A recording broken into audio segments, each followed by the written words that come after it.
My name is Maliah Atkins. I play for the women's soccer team. I'm a kinesiology and sport management major with a business minor, and I am a junior here at USD. My hometown is Roxborough, Colorado. So my process to get to USD was a bit of a bumpy one.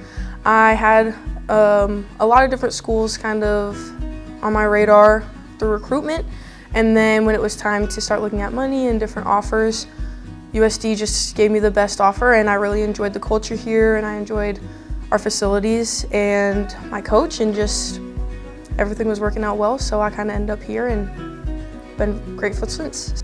To initiate the process with playing with Jamaica, it actually started back in 8th grade. So I had one of my coaches at Real call me one night and just say, hey, rules have kind of changed with how you can get accepted to being onto a team. So instead of it being you have to be directly from the country, you can do within two generations, I think.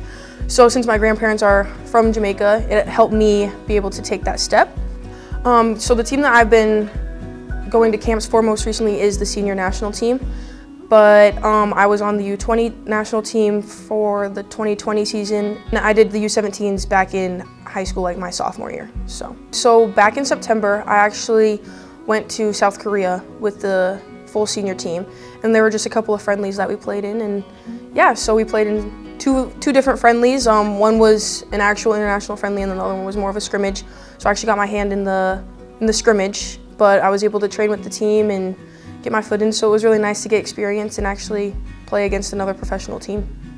I think when I first arrived in South Korea, I kind of went through some shock because I had gone across the international date line. So when I first landed, I was like, oh my gosh, I missed a whole day.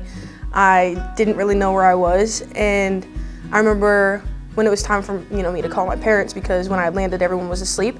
I remember calling them and just telling them, I missed them and stuff, and I was a little homesick, and they helped me to feel better about myself. And then when I got back into the room, I kind of had a heart-to-heart with myself, and I was like, listen, you're in Asia, you're playing soccer in Asia, make use of this moment. And I think that was a real big turning point for me, of just make the most of all my opportunities, and it helped me just be successful from there. So I really enjoyed the trip just because of that little heart-to-heart with myself, I guess. Yeah, the past 3 years have been a roller coaster, up and down, I think. The first 2 years I was here helped to get our team to the tournament for our conference, and that was a really big turning point for us. I think that was when we kind of knew the direction that we were heading, and we've just been willing to grow and grow ever since then. So that's one amazing moment, or two amazing moments that I've had with my team now, of being able to go to a conference tournament and to be able to compete.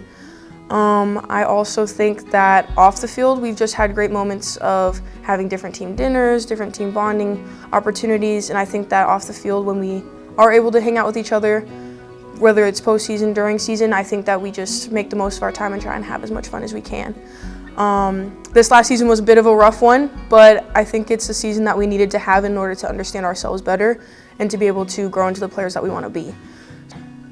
As I've grown up and gotten older, I think that what I have learned about scholarships as a college athlete as a whole is how important they are for people. And I think they have to be earned, for sure. I mean, you're never just going to hand out money, but I think when you have a player that is showing their heart and they are showing their character and their identity on the field, it is so important for us to be able to financially help them in whichever way that they can be the best player that they can be. And I think that when people think of scholarships, they think, oh, we're just giving out money to whichever person, but in reality, we're giving money to people so that they don't have to be stressed about where their next payment's going to go, or if they're going to be able to afford a certain class to be eligible to play. This is helping somebody to be able to focus on their sport, focus on their gift, and to be able to really hone in and not only help themselves succeed, but help the team succeed. When somebody gets that money, they're truly grateful, and they will use it to their best advantage.